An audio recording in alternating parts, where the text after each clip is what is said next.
So this is, I want this, but this 4,000 peso. What is this?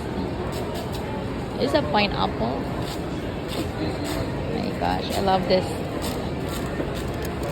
Look at that. There's a lot of them in here.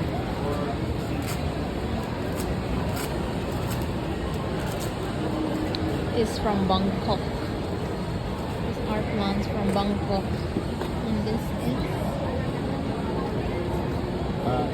Is black marketed?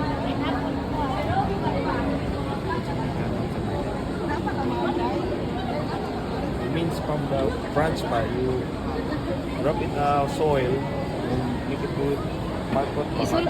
isulti ba? It's grafted. Grafted. What's this? Aguava? Hindi siya mo na yung bunga niya. How much is this? 3,500.